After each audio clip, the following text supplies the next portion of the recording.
Cuán importante es entender de dónde viene la iglesia y qué es lo que la iglesia debe creer, qué es lo que la iglesia debe predicar. La doctrina es lo que nos define, y la doctrina, queridos hermanos, es lo que nos va a guiar siempre en cuanto a hacer la voluntad de Dios. Pero bueno, ya tiene algunas semanas que nosotros hablamos de la primera parte de este estudio bíblico, así que nada más a manera de repaso, por si algunos no estuvieron la sesión pasada y por si algunos han perdido algún dato importante acerca de este estudio bíblico. Bueno, nada más vamos a hacer un repaso y después vamos a hablar del tema de esta noche. Dijimos que el cristianismo es considerado como una de las religiones más importantes del mundo por la gran cantidad de personas que profesan esta creencia. Además, su presencia abarca la mayor parte de los continentes que conforman el gran globo terráqueo, ¿verdad? Hoy muchas personas a nivel del mundo profesan la fe cristiana, pero cuando hablamos de profesar la fe cristiana y cuando hablamos de números o estadísticas, esto engloba, esto abarca a todas aquellas religiones, creencias, dogmas, denominaciones que profesan fe en Jesucristo, aún no teniendo la sana doctrina. Claro que estas cifras son ciertas si sumamos todas las religiones, sectas, denominaciones, entre otros grupos que se asocian con ciertas prácticas relacionadas al cristianismo. También dijimos, ¿verdad?, que la característica del cristianismo o de las religiones que profesan la fe cristiana es el monoteísmo, la creencia en un solo Dios, la Biblia, la iglesia y los líderes eclesiales, así como pastores, diáconos, obispos, entre otros líderes o entre otros más bien nombramientos que hay en las iglesias que profesan la fe en Cristo. Cabe mencionar, hacer algunas preguntas. Hicimos 3 preguntas importantes. ¿Será que todos los grupos que se hacen llamar cristianos en verdad lo son? Eso ya lo respondimos la clase pasada, ¿verdad? Y dijimos que no todos los grupos que se hacen llamar cristianos en verdad lo son. No todos abrazan la doctrina bíblica. La segunda pregunta es, ¿será que por el hecho de usar la Biblia todos estos grupos en verdad predican y enseñan la doctrina correcta? Por supuesto que no. Y la respuesta de la pregunta número 1 podría ser también la respuesta de la pregunta número 2. Número 3, ¿habrá particularmente algo que diferencia a los verdaderos cristianos e iglesias? Por supuesto que sí. Y lo que nos hace diferente una iglesia de otra no es la liturgia, no es cómo llevamos a cabo el programa de los servicios, sino lo que nos hace diferentes, o la diferencia más importante, la diferencia fundamental entre un movimiento y otro, podría ser precisamente la doctrina, la enseñanza, lo que se predica. Hablamos del ministerio y obra del Señor Jesucristo, que fue ahí donde comenzó realmente la iglesia, porque recordemos que sin Cristo no hay cristianismo, y Cristo fue el fundador de la iglesia. Bien, lo que Jesús hizo y enseñó durante su ministerio definirían las creencias y prácticas de la iglesia, porque si Jesús fue el fundador, Él también es el legislador, y Él también a través de la iglesia y de los creyentes es quien ejecuta estas leyes, estas normas que habían de regir en la iglesia cristiana. El ministerio del Señor Jesús, dijimos, inició a los 30 años de edad y duró aproximadamente 3 años y medio, los cuales se dividen, dijimos, en el primer año y medio. El ministerio de Jesús fue el año de su preparación. El segundo año del ministerio de Jesús fue el año de su aclamación. El tercer año del ministerio de Jesús fue el año de la oposición. Prácticamente se estaba perfilando al término de este tercer año para cumplir su propósito, su misión en la tierra, que sería morir, ¿verdad?, en la cruz del Calvario, para que a través de ese sacrificio nosotros pudiésemos tener la vida eterna. Hablamos de la última semana del Señor Jesús, hablamos de los 40 días desde la resurrección hasta su ascensión, ¿verdad? La enseñanza de Jesús durante su ministerio abarcó algunos aspectos interesantes que hoy se predican y se enseñan en la iglesia cristiana. Toda iglesia que dice ser bíblica, toda iglesia que dice ser la iglesia de Cristo, debe sujetarse a estas enseñanzas dadas por el mismo Señor Jesucristo. Estas son algunas características importantes de lo que Jesús enseñó a sus discípulos, y lo que los discípulos de Jesús predicaron. Eso es precisamente lo que abrazó la iglesia primitiva, porque recordemos que estamos hablando de la historia de la iglesia y todo inicia con el ministerio de Jesús. Después vemos a los apóstoles enseñando lo que el Señor Jesús enseñó. Y a través de este estudio bíblico vamos a ir por una línea del tiempo. Vamos a ver que a través de los siglos ha habido movimientos, ha habido grupos, iglesias, denominaciones que han procurado mantenerse en esa línea cristocéntrica y también apostólica. Vamos a ver, eso es demasiado interesante. Ojalá usted no pierda detalle de esto. El Señor Jesús habló de su deidad, que Él era hijo de Dios, era Dios mismo, Él era el Mesías, dio testimonio del Padre. También Él dijo acerca de sí mismo que Él era la vida eterna. Él dijo que todo aquel que no creyera, que no creyera en Él ciertamente sería condenado. Habló también del infierno, habló de Él ser el mismo. Podría dar vida eterna a través de la resurrección. Anunció el evangelio del reino, habló del cielo, maestro reconocido entre los judíos, enseñó a cumplir la ley, enseñó el gran mandamiento, verdades acerca del reino y cómo entrar en el reino de Dios. Y esta es una parte fundamental de la iglesia cristiana. Si en una iglesia no se predica y no se enseña acerca de la salvación a través de Cristo Jesús, esa iglesia no es bíblica y no es una iglesia saludable donde la gente deba asistir. Bien, Jesús dirigió sus múltiples enseñanzas mayormente al pueblo de Israel, a sus discípulos, a los fariseos, a los gentiles y a su iglesia.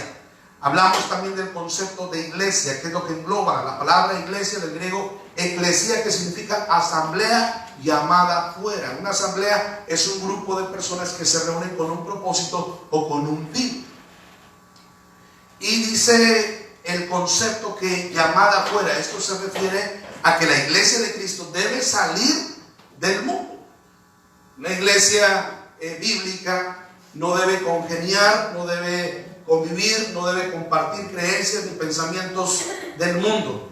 Por eso es que la iglesia bíblica, la iglesia cristiana, debe centrar su enseñanza en este bendito libro y debe dirigir a los creyentes a vivir una vida piadosa, una vida santa, porque eso es lo que el Señor Jesús dijo ahí a través del apóstol Pedro en la primera carta, capítulo 1, verso 16. Sed santos porque yo soy santo. ¿Verdad? Bien, hablamos de la iglesia fundada sobre Cristo. Cristo es la roca de la iglesia, ¿verdad? Hablamos de Mateo 18, que es el texto emblemático, el texto fundamental que se usa cuando hablamos de la doctrina de la iglesia, ¿verdad? Y Jesús dijo ahí: y yo también te digo que tú eres Pedro, y sobre esta roca, refiriéndose a sí mismo, edificaré mi iglesia, y las puertas del Hades no prevalecerán contra ella. Hablamos del cimiento de todos los creyentes, debiera ser Jesucristo. Jesucristo también es la cabeza de la iglesia. La iglesia, inicia oficialmente 40 días después de la resurrección del Señor Jesús. La iglesia ya existía, Jesús habló de ello en Mateo 16, 18, pero no fue sino hasta el libro de Hechos donde encontramos ya la iglesia de alguna manera organizada, ya investida del Espíritu Santo y prácticamente ya organizada y en funciones. La iglesia es de Cristo, dijimos que había sido constituida por Él, formada por Él, establecida por Él, y así que Él también establece las normas y los funcionamientos para su iglesia. Ahora, hay un problema sobre esto porque las denominaciones a través del tiempo han sufrido reformas y las denominaciones a través del tiempo han cambiado la enseñanza bíblica, la enseñanza del Señor Jesús por la enseñanza de hombres. La Biblia nos habla de tres tipos de doctrinas, hermanos. La doctrina de hombres, de la cual el Señor Jesús advierte, y en Mateo 25 les dice que algunos estaban enseñando al pueblo mandamientos de hombres. Pero también la Biblia nos habla de la doctrina de demonios, de la cual Pablo advierte a Timoteo.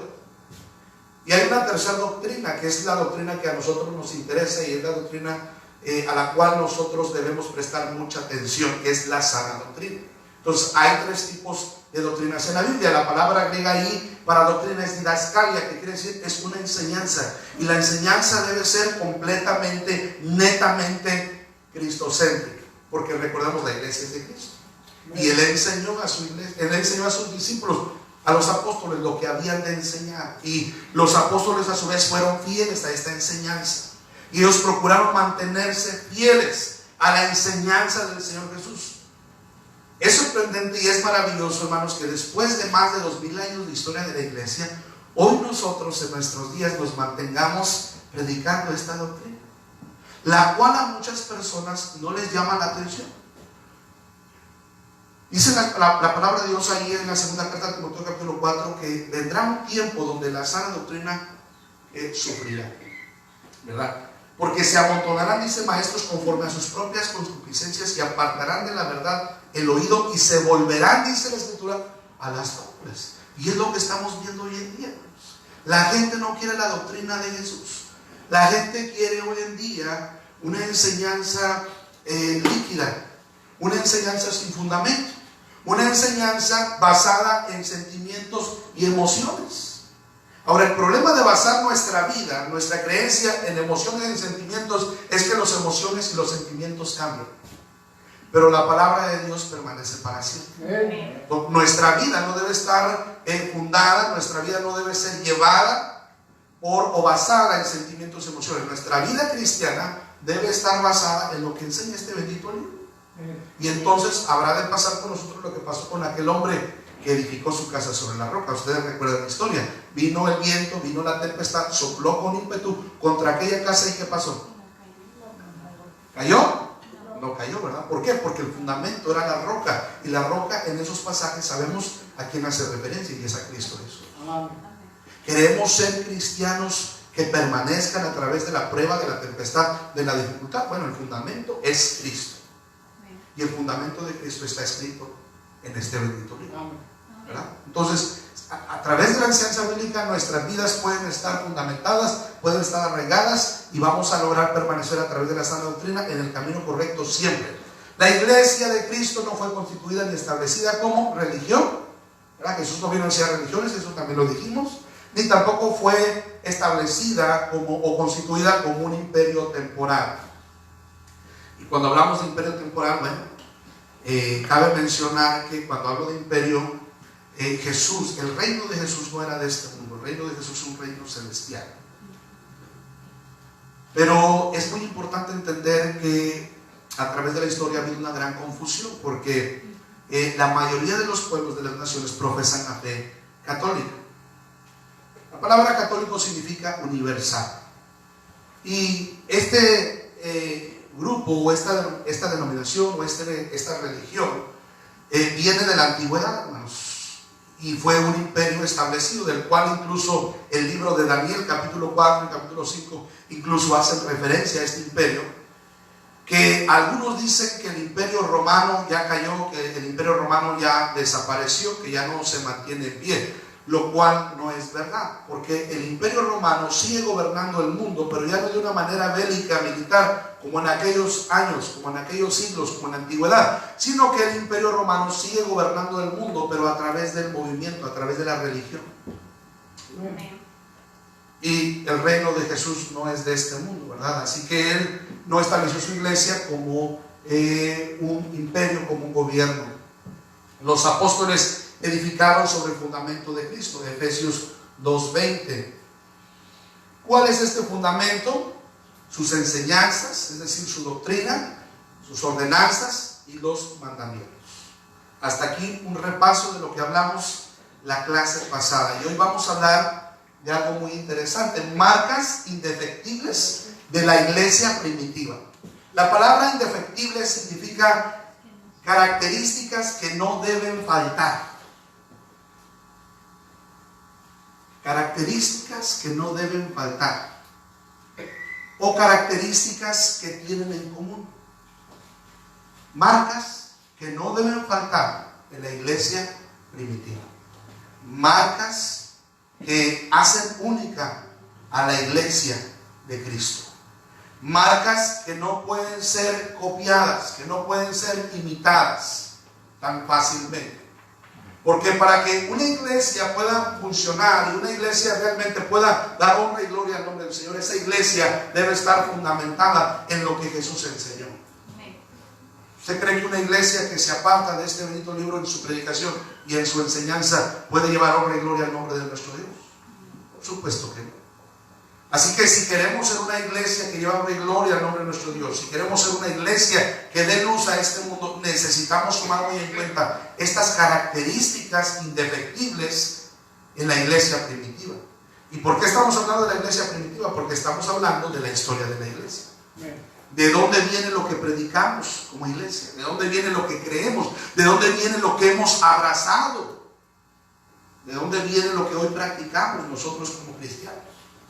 Porque la Iglesia Bautista no es un movimiento que surgió apenas hace unos años o apenas hace unos siglos.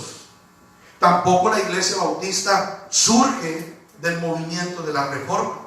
Porque por ahí hay algunos teólogos en el mundo predicando y enseñando en las iglesias y acerca del movimiento de la Reforma. Y yo no tengo ningún problema con el movimiento de la Reforma. Yo no tengo ningún problema con la Reforma de Martín Lutero. Después vamos a hablar a través de las diferentes sesiones acerca del movimiento de la Reforma. Vamos a hablar de la doctrina arminiana, vamos a hablar del calvinismo, que son dos corrientes teológicas que hoy en día gobiernan a la mayoría de las denominaciones. Pero lo que sí quiero ser muy puntual en mencionar es que la Iglesia Bautista ni es reformada, ni abrazó o ni abraza el calvinismo, ni tampoco es arminiana. La Iglesia Bautista desciende de la línea apostólica, y por eso es importante conocer la historia, porque cuando alguien no conoce la historia dice: la Iglesia Bautista viene de la Reforma. Martín Lutero es el punto de referencia para muchos. Cuando alguien no conoce la historia de la iglesia, puede decir fácilmente: abrazamos el calvinismo o creemos en el arminianismo. Escuchaba yo en estos días acerca de alguien bautista que declaró ser abiertamente un arminiano.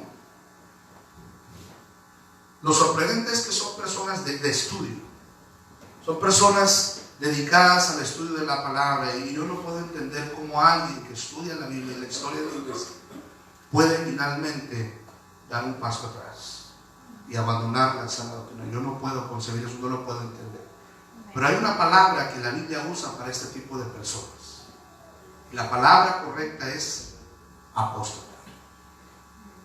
Esta palabra significa abandonar la fe.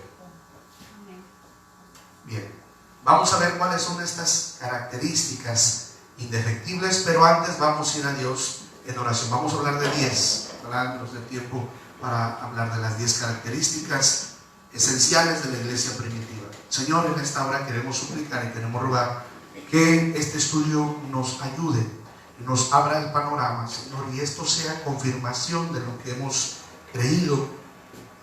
Señor, gracias por la oportunidad de exponer tu palabra. Es para mí un privilegio. Úsame, por favor, y ayuda a mis hermanos y a mí también. Señor, dame una mente abierta, clara, Señor, y permíteme en esta hora enseñar aquello que puede ser de ayuda, bendición a mis hermanos, Señor, y que esta enseñanza pueda ser una guía, pueda ser, Señor, un riel en nuestro camino, Señor, del cual nunca nos apartemos, del cual nunca nos desviemos, Señor, sino que permitamos que esta enseñanza se quede grabada en nuestro corazón, Señor, porque ese es nuestro deseo. Lo rogamos en esta noche, en el nombre que es sobre todo nombre, el nombre de Cristo Jesús. Amén y amén. Vamos a procurar ir a prisa en algunas de las cosas que tengo que decir en esta noche, que algunas de ellas no tienen una cita bíblica particularmente, porque vamos a hablar acerca de estas características, ¿verdad?, que eran muy comunes en la iglesia primitiva, pero gran parte de todo esto obviamente tiene su fundamento en la enseñanza del Señor Jesús. Y bueno, vamos a hablar de la primera característica de la iglesia primitiva, y aquí tenemos que Cristo es el fundador, constituyó a sus seguidores o discípulos en su iglesia. Sí, el Señor Jesús es el fundador, ¿verdad?, el fundador de la iglesia, pero Él constituyó a sus discípulos para que a su vez los discípulos formaran a más creyentes, a más discípulos. Un discípulo, lo hemos dicho en otras ocasiones, es un alumno, es un aprendiz. Los discípulos aprendieron de Jesús, y entonces cuando Jesús resucita, Él les deja una encomienda, y la encomienda del Señor Jesús sobre sus apóstoles, sobre sus discípulos, está ahí escrita en Mateo 28. Y si es tan amable, por favor, vaya ahí a su Biblia, en Mateo, Evangelio de San Mateo, capítulo 28, versículos 19 y 20. Dice: por tanto, id y haced discípulos a todas las naciones, bautizándolos en el nombre del Padre y del Hijo y del Espíritu Santo. Y mire eso, enseñándoles que guarden todas las cosas que os he mandado. Y aquí yo estoy con vosotros todos los días hasta el fin del mundo. La gran comisión nos dice entonces que el Señor ordenó a sus discípulos a ir y a hacer más discípulos. Pero gran parte de la enseñanza de un discípulo a otro es esto, verso número 20. Que enseñen que guarden todas las cosas, dice, que os he mandado. Hay muchas cosas que el Señor Jesús enseñó, hay muchas cosas que el Señor Jesús mandó. Particularmente, hermanos, todo se engloba en el gran mandamiento. Y el gran mandamiento nos habla de dos principios fundamentales, que son amar a Dios por sobre todas las cosas y amar a tu prójimo como a ti mismo. Así que esa fue la encomienda de los discípulos: ir al mundo y predicar el Evangelio, y a través del Evangelio formar discípulos. Porque si una persona no es nacida de nuevo, si una persona no ha experimentado un encuentro personal con Jesús, es decir, si una persona no es salva, queridos hermanos, no puede iniciar su vida cristiana. Porque lo que produce la vida cristiana es el Espíritu Santo de Dios. Y sin el Espíritu Santo de Dios, simple y sencillamente no podemos vivir una vida de obediencia a Dios. Y un discípulo se supone que debiera ser obediente a los mandamientos del Señor Jesús. Se supone que debería ser obediente a las enseñanzas del Señor Jesús. Entonces se requiere de una instrucción, se requiere de una capacitación, se requiere de la enseñanza. Pero que esta enseñanza sea una enseñanza conforme a las Escrituras, conforme a la palabra de Dios. Usted puede imaginarse a los discípulos edificando otros discípulos, pero sin la enseñanza de Jesús. ¿Ustedes creen que si los discípulos hubieran hecho esto de manera equivocada, es decir, llevar el Evangelio y hacer discípulos a su manera, ¿ustedes creen que la iglesia pudo haber prosperado como lo hizo en el primer siglo? ¿Ustedes creen que la iglesia pudo haber impactado como lo hizo en el primer siglo? Por supuesto que no. No me cabe la menor duda que detrás de todos estos grandes siervos de Dios, detrás de esta gran iglesia, estaba el Espíritu Santo de Dios respaldándolos en todo lo que hacían. Y por eso vemos que la iglesia primitiva logró tener mucho impacto e influencia. Y durante este primer siglo la iglesia logró llegar a Asia, logró llegar a África, logró llegar a parte de Europa, hermanos. Y eso lo debemos al poder del Espíritu Santo. Pero la primera característica de la iglesia primitiva es que una iglesia que estaba dedicada a la edificación, a la enseñanza de los discípulos. Quiero que vaya a Hechos 11, por favor. Hechos 11. Una iglesia bíblica va a tener como prioridad dentro de su enseñanza el discipulado. Una iglesia donde no se discipula a las personas es una iglesia que no está haciendo las cosas conforme a la voluntad de Dios, no está haciendo las cosas conforme a lo que manda y enseña la palabra de Dios, porque el hacer discípulos es una ordenanza del Señor. Él lo encomendó a sus discípulos. Pero miren lo que dice Hechos 11, versículo número 26. Y se congregaron allí todo un año con la iglesia. Y mire eso, y enseñaron ¿qué? A mucha gente. Yo les pregunto ahora, hermanos, ¿qué creen que habrán enseñado estos discípulos a esa gente? Lo que Jesús les enseñó. Por supuesto, exactamente, hermanos, ¿verdad? Entonces dice que enseñaron a mucha gente y a los discípulos. Mire eso. Entonces, una persona que es enseñable, una persona la cual está recibiendo instrucción, una persona que está sometida a la enseñanza de la palabra de Dios, puede ser llamada un discípulo de Jesús. Ahora quiero decirle, lamentablemente, no todas las personas que se reúnen en una iglesia cristiana son discípulos de Cristo. No todos los creyentes en una iglesia son llamados discípulos de Cristo. Algunos son discípulos del pastor, ¿verdad? Séquito del pastor, ¿verdad? Son discípulos del pastor, pero no discípulos de Cristo. Y aquí lo importante es que todos nosotros seamos discípulos de Cristo. Sí, es cierto, el pastor está puesto en la iglesia para enseñarnos, para instruirnos, pero recuerde que el pastor debe guiar a las personas a Cristo. ¿Ven? Ese es el propósito del pastor, guiar a las personas a Cristo, porque la medida y la estatura a la cual nosotros debemos llegar o alcanzar es Cristo Jesús. Yo no soy la medida. Cristo es la medida. Secciónese de que usted es un seguidor de Cristo y no solo un seguidor del pastor. Aquí estamos para aprender, pero para aprender conforme a lo que el Señor Jesús manda y enseña. Por eso es que yo normalmente no predico acerca de mis convicciones personales. Yo no predico acerca de lo que yo personalmente creo. No, yo trato de enseñar y demostrar a la iglesia lo que enseña la Biblia, lo que enseñó Jesús. Porque lo que yo diga o lo que yo enseñe que viene de mí es un cero a la izquierda, hermano. Usted no viene aquí para saber qué es lo que yo creo personalmente. No, usted viene aquí para aprender la palabra de Dios. Amén. Lo que todo pastor crea en lo particular no tiene relevancia y no tiene importancia a la luz de este bendito libro. Amén. Lo que la iglesia necesita es lo que Cristo enseñó. Amén. Lo que Cristo dijo, ¿verdad? Pero entonces dice aquí que se congregaron todo un año y enseñaron a la iglesia, y a los discípulos se les llamó cristianos por primera vez, mire esto, hermano, en Antioquía. La característica de la iglesia primitiva es que estaba hecha a través del discipulado. El discipulado formaba una parte fundamental, importante en el crecimiento de la iglesia. Y cuando un creyente, hermano, está permitiendo que la palabra de Dios lo moldee, cuando un creyente está permitiendo que la palabra de Dios lo enseñe, entonces es cuando ese discípulo comienza a reflejar a Cristo. Y es entonces cuando Cristo comienza a verse reflejado en nosotros, a través de nosotros, y entonces nuestro testimonio comienza a tener impacto e influencia en la sociedad.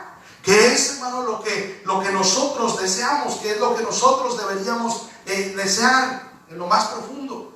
Ser de bendición a la comunidad, ser de bendición al mundo. Y la única manera en la que ellos pueden ver a Cristo a través de nosotros es que nosotros seamos sometidos a una vida de discipulado, una vida de instrucción, una vida de capacitación. Un discípulo es aquel que primeramente se sienta y escucha y ve y aprende. Número 2, un discípulo es aquel que también permite que en su momento aquella persona, aquel maestro, le levante y le diga: bueno, ya te enseñé cómo se hacen las cosas, pero ahora vas a ir conmigo para hacer juntos las cosas. Y entonces él va con el maestro y ambos hacen las cosas. Y mientras están ambos haciendo las cosas, seguramente el discípulo tendrá dudas, tendrá preguntas, pero para eso está ahí el maestro, para instruirle, para enseñar. Llegará el momento en el que le diga algún día el maestro al discípulo: ¿sabes qué? ¿Aprendiste a hacer las cosas? ¿Sí? Bueno, ahora las vas a hacer tú solo. Y entonces él va a hacer las cosas solo. Pero el cuarto paso del discípulo es que después, ¿no te sientes discípulo? El cuarto paso del discípulo es que después él va a ir y entonces va a enseñar a alguien más. ¿Vas a enseñar a alguien más? Hermano, ¿por qué no quieres ser discípulo? Y ese es, hermano, ¿verdad?, el proceso. Y es así como la obra de Dios funciona, y es así como el Señor lo previó. Y esa fue la tarea, y esa fue el deber y la responsabilidad que llevó a cabo la iglesia primitiva. Entonces, no sé si aprendimos el proceso del discipulado, ¿sí? A ver, vamos a repasarlo. Número 1, el discípulo aprende, ve, escucha. Número 2, el maestro lo toma y luego van y hacen ambos las cosas juntos. Número 3, después el maestro le dice: hazlas tú solo.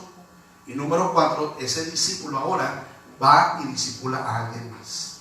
Y ese es un proceso, ese es un ciclo que debe repetirse. Esta era la característica número 1 de la iglesia primitiva.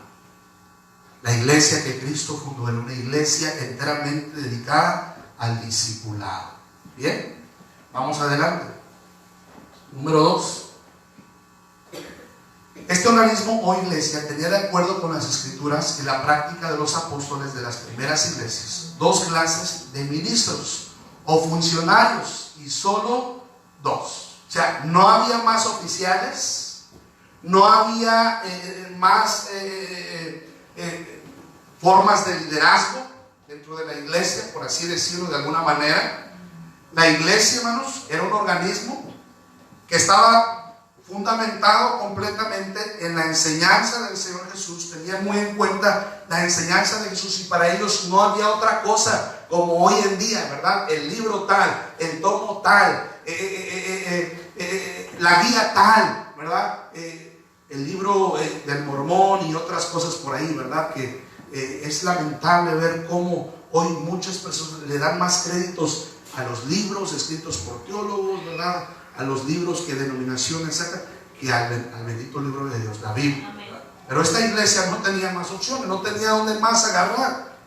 El fundamento es Cristo, y entonces ellos procuraron ser muy fieles a la enseñanza de Cristo. Dice que la práctica de los apóstoles y de las primeras iglesias habían decidido ordenar dos tipos de ministros. Estos eran los dos tipos de ministros que estaban al frente de la iglesia de Cristo, que son pastores y diáconos. La palabra pastor, poimen, del griego también obispo, y esta palabra obispo hemos dicho que significa un vigilante, un cuidador, alguien que está, hermanos, vigilando, alguien que está cuidando de la iglesia de Cristo. Eso es un pastor, alguien que vigila, alguien que cuida, alguien que supervisa la iglesia de Cristo. Ese es el término pastor. Eso es lo que significa la palabra obispo, ¿verdad? Que aparece en muchas ocasiones en la palabra de Dios. Y también el segundo oficial, que eran los diáconos. Vamos a ver un poco acerca de esto. Vamos a la Biblia, primera de Timoteo 3. Primera carta a Timoteo, capítulo 3. El pastor, dijimos, era llamado obispo. Tanto el pastor como el diácono habían de ser elegidos por la iglesia para desempeñarse como servidores de la misma. Pero antes de poder elegir la iglesia, primero tenía que ver la iglesia en estos líderes o en estos ministros algunas características particulares. No es nada más elegir por elegir. No es elegir al más carismático, no es elegir al más guapo. No.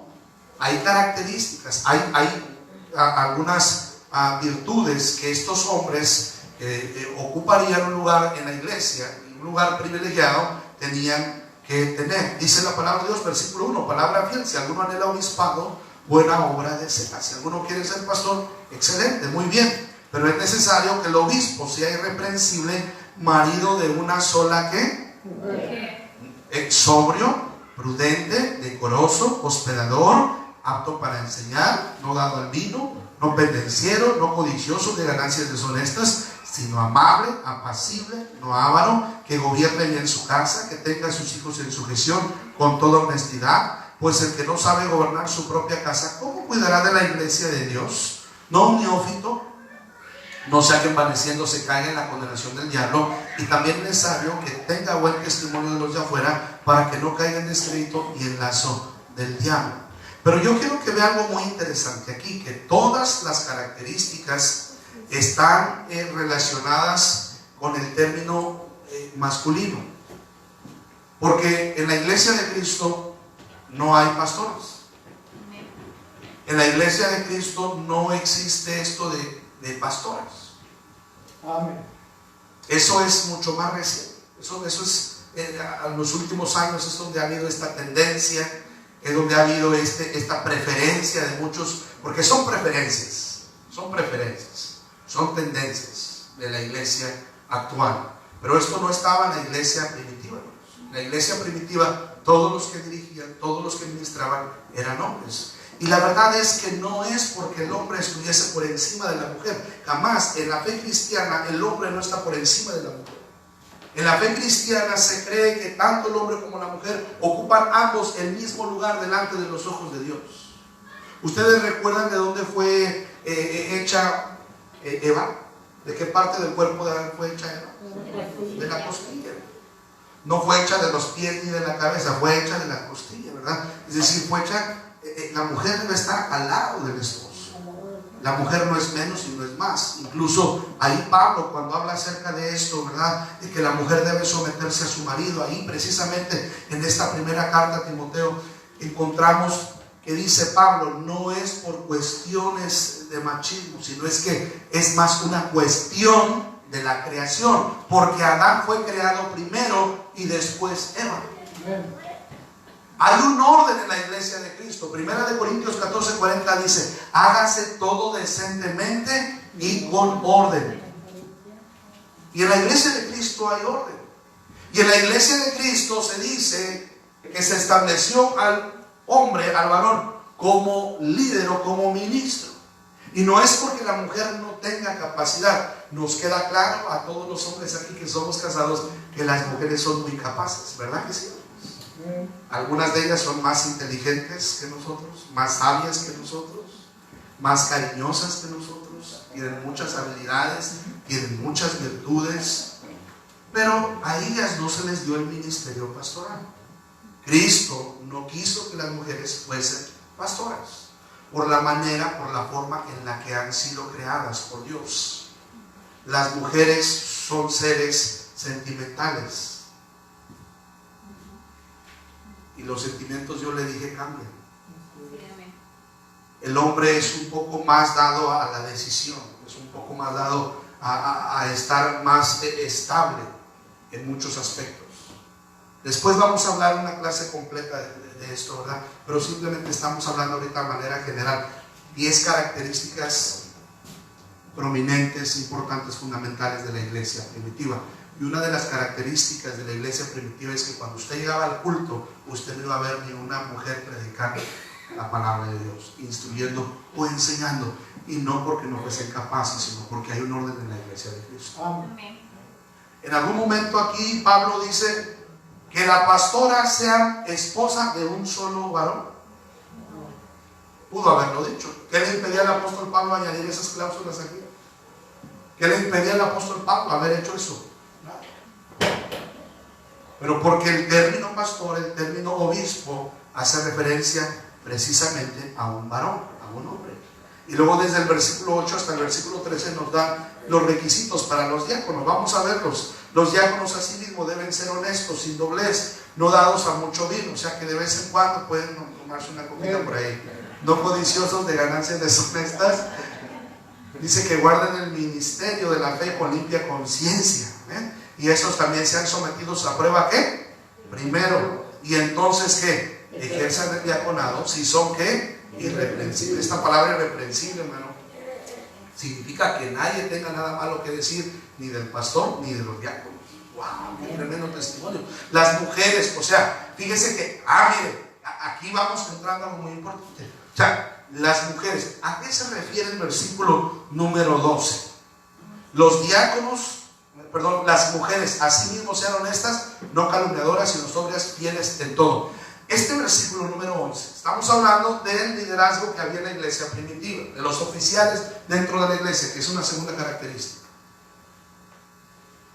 Pero dice aquí que eran pastores y diáconos. Pero ya vimos que entonces, primera de Timoteo 3, versículo 1 al versículo 7, nos da los requisitos para los obispos, para todo pastor. Pero a partir del versículo 8 hasta el versículo número 13 nos da las características de los diáconos. Pero algo muy interesante ahí en el versículo 11, las mujeres. ¿A quiénes se refiere el versículo número 12? ¿A qué mujeres? ¿A las esposas de los diáconos o a las diaconisas?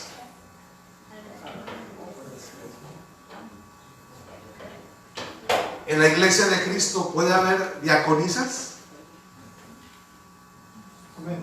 ¿Sí? Porque es muy diferente pastorear. Sí, es que servir. Exactamente, porque la palabra diácono aquí es el griego diaconeo, que habla de un servidor. Amén.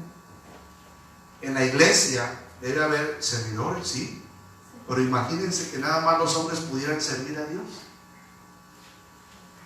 No, también las mujeres pueden servir a Dios. Amén. Pero también para las diaconisas hay reglas. También para las diaconisas hay instrucciones, hay órdenes. Porque además de todo eso, Hechos menciona a las diaconisas. ¿Sí recuerdan? Helen fue una de ellas.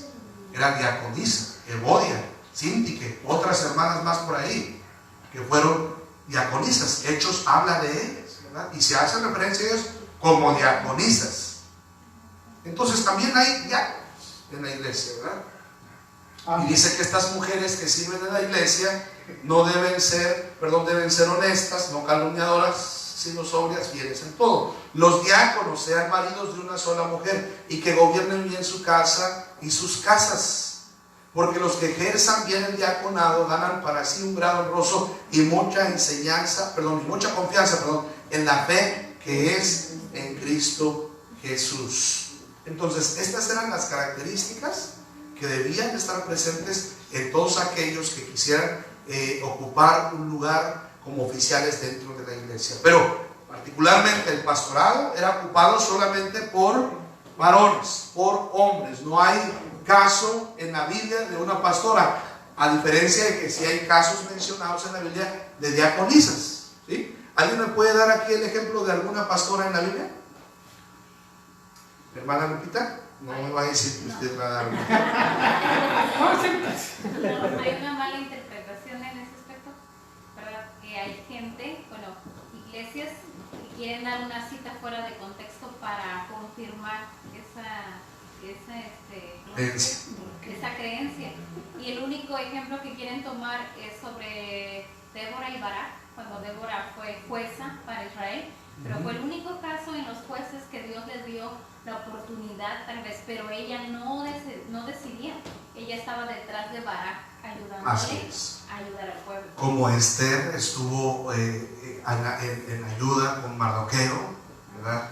Y que no gobernó, simple y sencillamente, no gobernó en ese momento, pero ella fue una intercesora, como Ruth, ¿verdad? Que fue nuera de Noemí, ¿verdad? Y vemos el caso particular, pero nunca ejercieron un liderazgo como tal, ¿verdad? De estar sobre los hombres. Después vamos a hablar de eso muy particularmente, porque sí es interesante. Bien, vamos al número 3, hermanos. El tiempo se nos está yendo muy a prisa.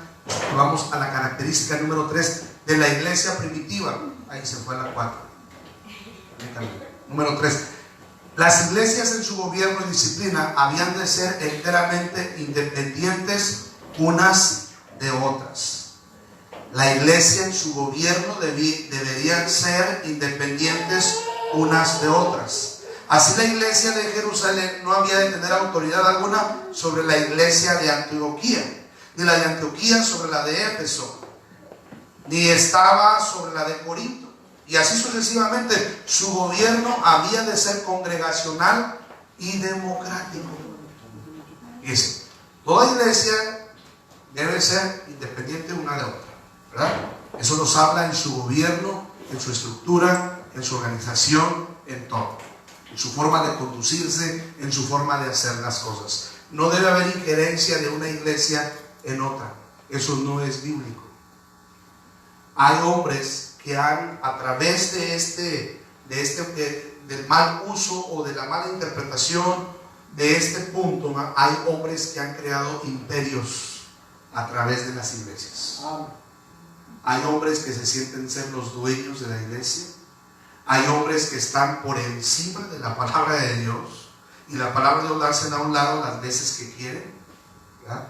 Y hay pastores que tienen bajo su liderazgo, bajo su autoridad, 3, 4 iglesias. Esto lo hemos visto muy frecuentemente aquí en la frontera, donde de aquel lado es pastor y luego viene aquí, tiene otra iglesia, y luego va y viene, y en ninguna de las dos iglesias hace lo que Dios le ha llamado a hacer. Amén. Y vemos iglesias, algunas de ellas grandes, numerosas, teniendo injerencia o gobernando sobre las más pequeñas. Y esto no es bíblico. Esto no es de Dios, no es lo correcto. ¿Hermana Lupita? Incluso otra característica de este ejemplo es que la iglesia de Cristo no debe tener una sede. Así es. O un lugar donde todos deben de rendir cuentas y debe llevarse, por ejemplo, el mismo tema, el mismo domingo en todas las iglesias. Así es es. Una característica de, ¿cómo se dice? Más que de una iglesia, sería como, ¿cómo se podría decir? Fanatismo, pero se rinden cuentas a un gobierno, sí, no a Dios. Sí, exactamente, hermano. Este comentario es muy acertado, hermano, que está mencionando, es muy importante. Hay movimientos que tienen una sede, hay movimientos que tienen instalaciones propias, base, ¿verdad? Por ejemplo, vamos a citar algunos ejemplos de esto. Los testigos de Jehová tienen sedes, sí. ¿Dónde está? En Brooklyn, Nueva York. Allá está la Touchtower, ¿verdad? Y la Touchtower está allá en Brooklyn, Nueva York, y desde ahí el cuerpo gobernante, que son 12 personas que forman parte de la mesa directiva de los testigos de Jehová, ellos maquinan, ellos deciden que se enseña en todas las iglesias de testigos de Jehová, y ellos llevan un manual mensual en donde a todos los testigos de Jehová en el mundo se les enseña lo mismo, el mismo mes, el mismo domingo, y en donde ellos solamente, el cuerpo gobernante que está en Brooklyn, Nueva York, decide qué se enseña y qué no se enseña en la iglesia de los testigos de Jehová. Lo mismo pasa con la iglesia católica. Lo mismo pasa con los mormones. La sede de los mormones está en Salt Lake City, en Utah. Usted va a esa ciudad, todos son mormones. Y los mormones, ¿verdad?, tienen a lo que le conocen ellos como el apóstol. Ellos también tienen un apóstol, pero solamente este apóstol tiene acceso directo con el Señor Jesús. El Señor Jesús viene cada mes y desciende del cielo, lo visita a él. El Señor Jesús le da a este apóstol el protocolo, la enseñanza del mes, y entonces sale el apóstol, lo escribe y lo publica y lo mandan a todos los rincones del mundo, de todas las iglesias de los santos de Jesucristo de los últimos días. Y esa es la enseñanza. Incluso algunos de ellos hasta hacen conferencia, videoconferencia. Algunos ni siquiera predica el pastor. En algunas iglesias enlazan hasta Salt Lake City, allá, ¿verdad? Y desde allá habla el apóstol a todas las iglesias de Jesucristo de los santos de los últimos días. Y todos el mismo domingo aprendieron lo mismo, escucharon lo mismo, y esa es la enseñanza que reciben mes a mes, mes a mes. Y nadie más puede tener injerencia en lo que ellos deciden. La iglesia no es tomada en cuenta, porque a propósito eso me lleva al siguiente punto, pero vamos a dejar que la mano. Esa es una característica de que el Espíritu Santo no gobierna, porque cuando el Espíritu Santo gobierna cada iglesia por medio del siervo de Dios, tiene la enseñanza, la misma enseñanza, tal vez no el mismo día, pero va creciendo igual iglesia con iglesia. Así es. Damos oportunidad al Espíritu Santo de que nos guíe y de que nos instruya en la enseñanza y en la aplicación de la palabra. Pero este punto me lleva al siguiente, que el gobierno de una iglesia, o la iglesia primitiva, debe ser un gobierno congregacional. Es decir, el pastor no es el jefe. El pastor no es quien toma las decisiones más importantes dentro de la iglesia. La iglesia, hermanos, es quien toma las decisiones. La iglesia es quien decide lo que se hace. Ahora, gloria a Dios por las iglesias que son sabias, por las iglesias que oran, por las iglesias que se... De ahí de la importancia, fíjense nada más. Como tenemos un gobierno congregacional donde la iglesia puede tomar decisiones, de ahí de la importancia que la iglesia debe ser una iglesia bien instruida en la palabra, porque la iglesia que no sabe qué le conviene va a tomar malas decisiones. Amén. Por ignorar este bendito libro. Amén. Pero la iglesia que está instruida, la iglesia que ora, la iglesia que ayuna, la iglesia que se deja guiar por el Espíritu Santo de Dios, cuando está atravesando por momentos difíciles, la iglesia sabe qué decisiones tomar. Cuando la iglesia está bien instruida, hay personas que han desarrollado el discernimiento de espíritus.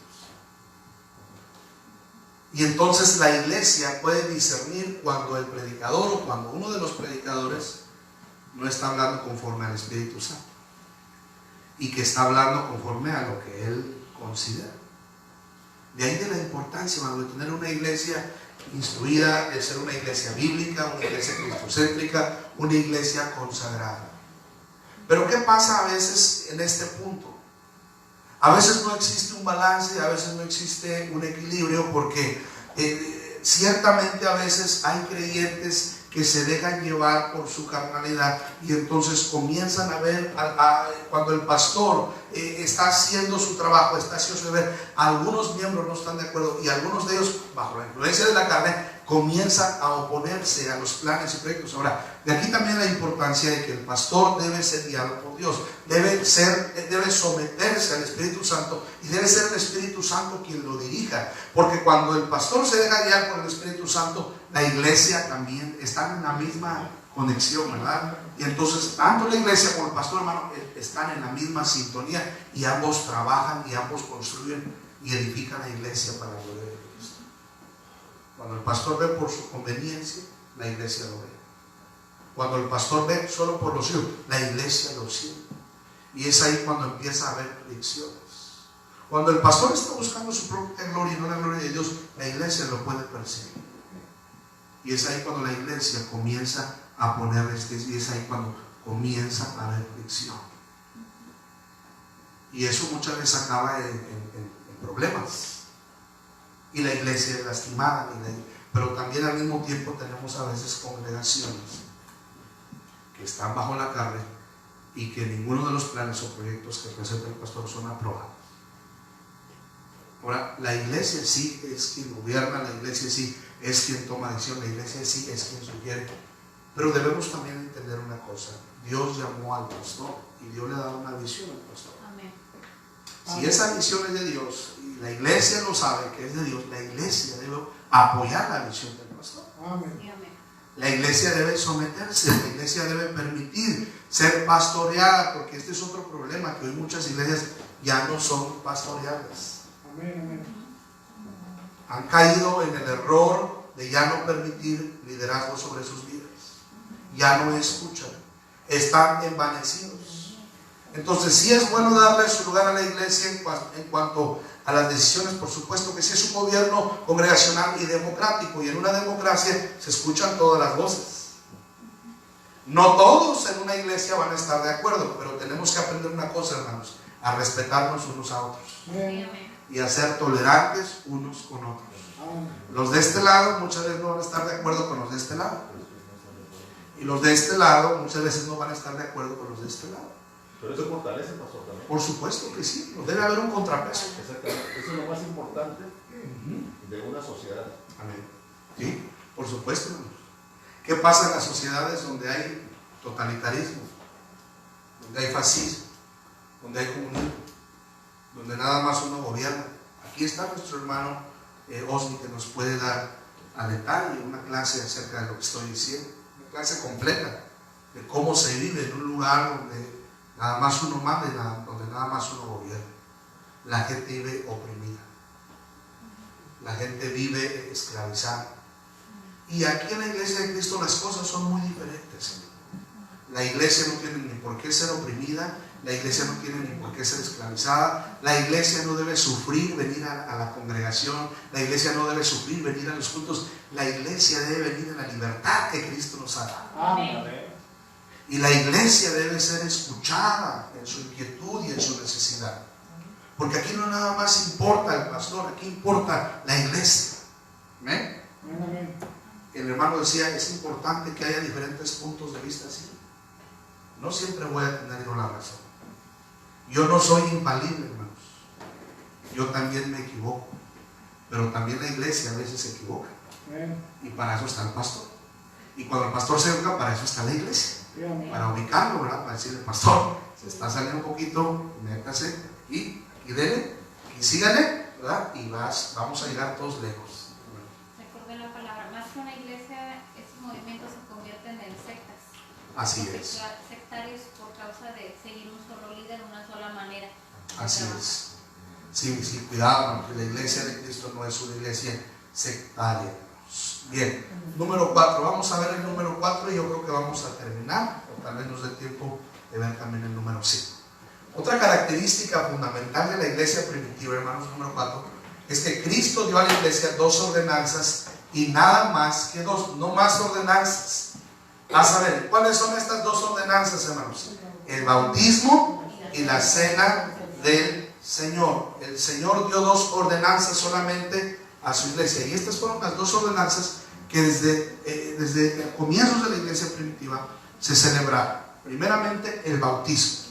El bautismo debe ser bíblicamente por inmersión, ¿verdad?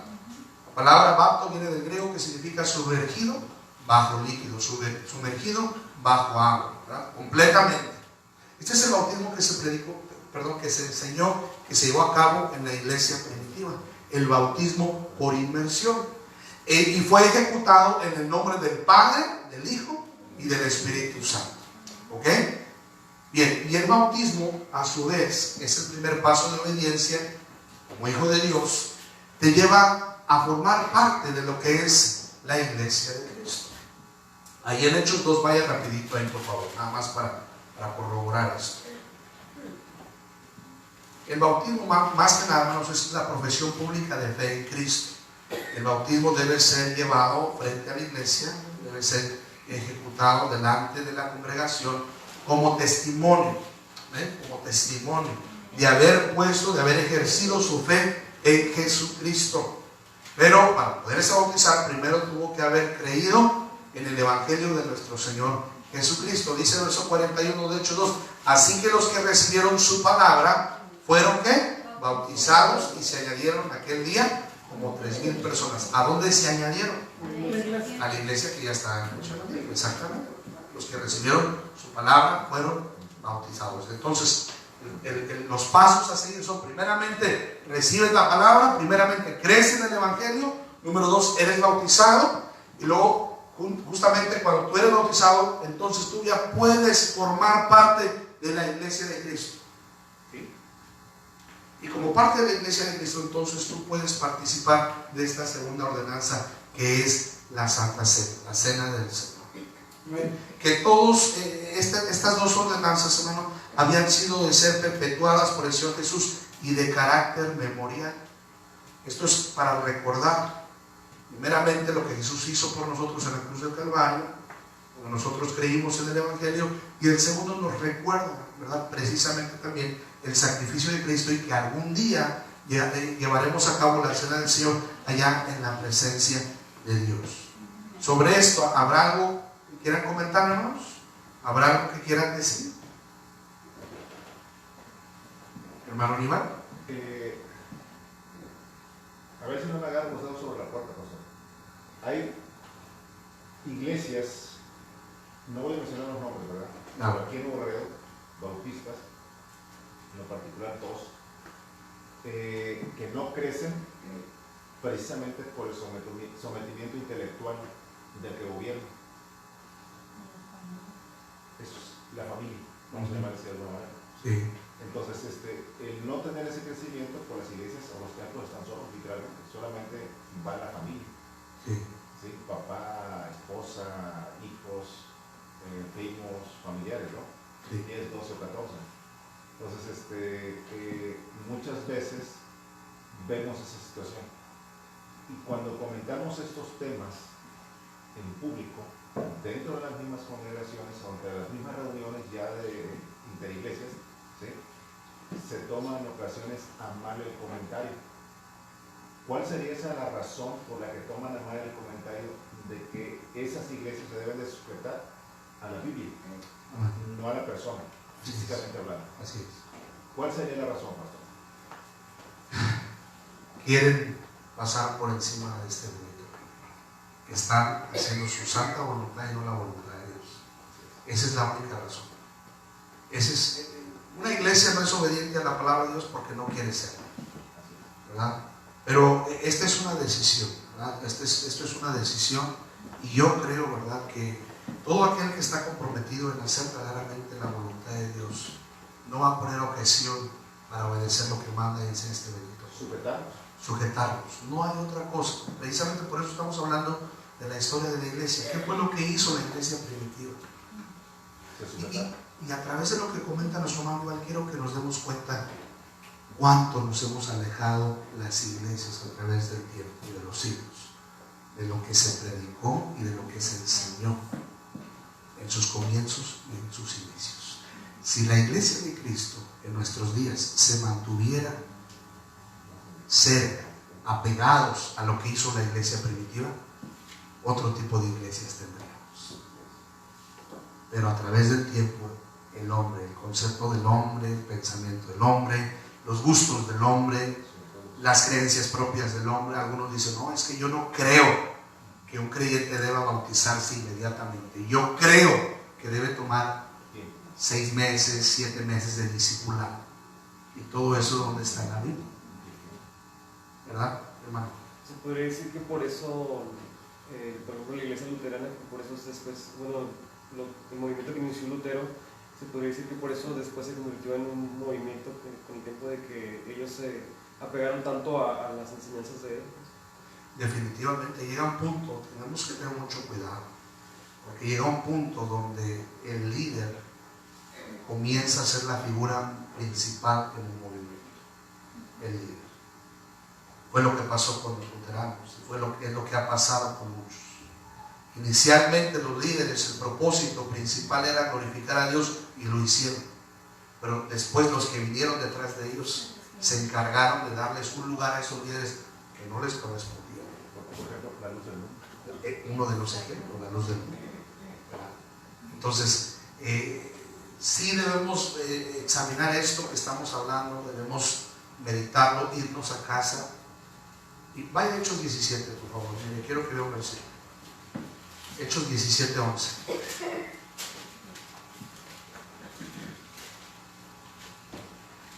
Ya terminamos, ya no vamos a poder ver el punto número 5. Lo dejamos para la próxima semana. ¿Está ahí Hechos 17, 11? Dice la escritura, y estos eran más nobles que los que estaban en Tesalónica, pues recibieron la palabra que con toda solicitud. Y mire eso, escudriñando cada día las escrituras para ver si estas cosas eran así. Eso es lo que nosotros debemos hacer, escudriñar las escrituras. Usted viene aquí cada semana, usted escucha la enseñanza, la aplicación del pastor, usted escucha la enseñanza y la aplicación de los hermanos. Cuando no está el pastor, su deber, su obligación de usted es irse a casa y meditar en eso, escudriñar, estudiar, ir al estudio profundo de esto, ¿verdad? Y entonces hacer su propia conclusión de eso, ¿verdad? Si eso es Biblia, si eso concuerda con lo que manda y enseña la palabra de Dios, no tiene por qué poner resistencia. Su deber es someterse y decir, Señor, perdóname porque estoy siendo rebelde a tu palabra. No está siendo rebelde al pastor, no está siendo rebelde a los hermanos, simplemente somos rebeldes a veces a la palabra de Dios. Ir a Dios en oración, Señor, no puedo discutir, no tengo argumentos, la palabra de Dios es clara.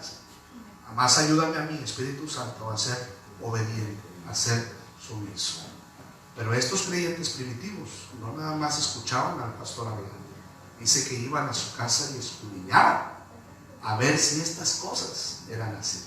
¿Hermana?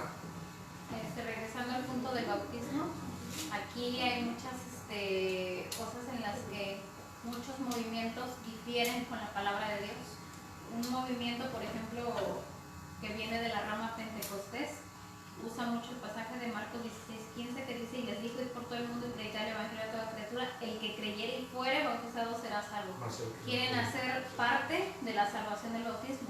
Así es. El bautismo es una acción, es una obra, entonces ya no sería por fe y por gracia. Y este pasaje lo quieren tomar para hacer una doctrina de un texto, que eso no se puede hacer, es una regla para estudiar la Biblia. Alguien dijo que un texto sacado de su contexto es solamente un pretexto. Entonces, no podemos hacer doctrinas de un solo versículo. Debe haber varios versículos en la Biblia que respaldan esa enseñanza, ¿verdad? Entonces, el bautismo nada tiene que ver con la salvación. Son dos aspectos totalmente diferentes, distintos, ¿verdad? No podemos relacionarlos. Claro que el haber tomado la decisión en un aspecto que es la salvación, pues te hace partícipe del otro, ¿verdad? Pero aun si una persona no fuese bautizada, puede ser salva. Amén. Ahí está el ejemplo del malhechor en la cruz. Él creyó en Jesús, pero no se bautizó. No pudo, perdón. En el último instante. En el último instante, así. Creyó en Jesús, pero no fue bautizado. Hermano Alberto. Bueno, y también de que ya ahorita cualquiera que le hablas de bautismo dice, no, te pone, lo ve como si fuera parte de la salvación y lo ponen como que hasta ellos mismos se ponen como que hasta ellos ciertos requisitos de tener cierta actitud para bautizarse, y es porque se ha tomado eso. Y Así también es. pensaba en cuanto al diaconado. El diaconado es servir, y muchos lo ven como si fueses el copastor o el no sé, o el que va a heredar, pero es simplemente un pastor, es un servidor, y muchas veces hasta la gente te pregunta si ya eres como diciéndote si ya eres alguien importante en la iglesia, iglesia, si te preguntas si eres diácono o qué eres. Si eres diácono eres importante, y si no eres diácono no eres cuando importante. el diaconado es simplemente servir. Así es. Por eso la palabra de Dios menciona a las mujeres, porque es un servicio. Así es. No olvidemos, hermano, ¿verdad? El servicio a Dios, aún el pastor es un servidor de la iglesia. No creamos que por nuestra posición ya no debemos servir, ya no debemos ensuciarnos. Eso es lo más importante en una iglesia cristiana. Reflejar a Cristo a través de nuestro servicio, nuestra actitud de humildad en la mano de Dios, ¿verdad? Hermana Pati. Mire, cuando yo me bauticé en adventista. Ajá. Cuando llegamos a la iglesia bautista, me dice a mí el pastor, no puedes tomar la cena del Señor porque no te has bautizado por la iglesia bautista. Entonces yo le comenté, le digo, yo hice compromiso con Dios, no con el hombre. Y si usted me dice, no tomas la cena, no la voy a tomar, pero yo sí tengo una comunión con Dios. No sé si hice mal o hice. No. Ciertamente habló certeramente, ¿verdad? Porque cerrarnos y decir que solo los bautistas tenemos comunión con Dios es estar equivocado. Dios no es exclusivo de los bautistas. Dios está en todas partes. Siempre y cuando se le dé su lugar al Señor Jesús y a su palabra. Siempre y cuando se le dé su lugar al Señor Jesús y a su palabra, entonces ahí Él está en medio de ellos, ¿verdad? Donde 2 o 3 se reúnen en su nombre, ahí está Él en medio de ellos, ¿verdad? Entonces, sí, a veces es el celo del movimiento, ¿verdad? A veces el celo denominacional, ¿verdad? Pero como bien lo dijo usted, aún sin tomar la cena del Señor en la iglesia, ¿qué le impide tener su comunión en la casa? Absolutamente. Entonces, pero a veces se requiere criterio, a veces se requiere, ¿verdad? Ciertamente no ser tan cerrados en nuestra creencia. Por ejemplo, como el ejemplo de la hermana, aquí nada más, si sucediera, por ejemplo, con una persona, en el caso de la hermana, el único, se podría decir que impediría, ¿verdad?, que ella siguiera tomando, por ejemplo, la cena del Señor, es en la condición en la que tal vez no fue salvo y simplemente se bautizó, ¿verdad? En eso sí. Por quedar bien con el movimiento, con la iglesia, por la presión de una persona que le invitó, o haber sido bautizado no como la Biblia ordena. Por ejemplo, la ordenanza es en Mateo, dice es en el nombre del Padre, del Hijo y del Espíritu Santo. Hay movimientos que dicen es que es en el nombre de Jesús, pero lo que no Entonces, entienden... sí se requiere volverlos a bautizar. Exactamente. Por ejemplo, Pedro cuando bautizó en el nombre de Jesús era como testimonio a los judíos, porque los judíos no confesaban que Jesús era Dios mismo, que era el Hijo de Dios. Entonces ese bautismo era para testimonio de los judíos. Nosotros no somos judíos, somos gentiles. Entonces la ordenanza para nosotros, aún un judío en nuestro tiempo, si él se arrepiente y cree que Jesús es el Mesías y fue el enviado de Dios, está obligado en el nombre del Padre, del Hijo y del Espíritu. Pues así soy bautizada. Amén. La Biblia dice el que cree. Amén. Así es. El que cree. La palabra es muy corta, Nada más. suficiente y bastante, ¿verdad? Así es. Nada más el que cree. Porque tengo que decirlo que hay iglesias donde primero te hacen un estudio socioeconómico, el pastor dice, sabes que yo tengo que ver que eres fiel a la iglesia, y si eres fiel entonces comienzo a pensar que te estás ganando el bautizo, ¿verdad?, en nuestra iglesia, ¿verdad? Y hay un montón de creencias erradas, y lo digo porque sé que me están viendo a través de este canal, y son creencias erradas, y lo que ellos crean personalmente no importa. Están haciendo malas cosas, no están sometiendo a este bendito libro. Y aún bautistas, y para vergüenza lo digo de muchos de ellos, aún bautistas están haciendo las cosas a su manera y no a la manera de Dios. Hermano. Sin mencionar nombres por ética profesional, ¿verdad? Por supuesto, no mencione marcas, por favor. O sin mencionar marcas, ¿cómo se dice? A mí me sucedió eso que usted comenta. No voy a mencionar el movimiento, ¿verdad? O la religión o el nombre. Me sucedió que me llamaron, llegamos a la iglesia, me llamaron a mí, me empezaron a hacer preguntas, etcétera, etcétera, etcétera. Y pues, mi muy propio estilo, ¿verdad? Digo, bueno, si todo lo que tú me preguntas está en este bendito libro que se llama Biblia y que es desde el Génesis al Apocalipsis, te lo acepto.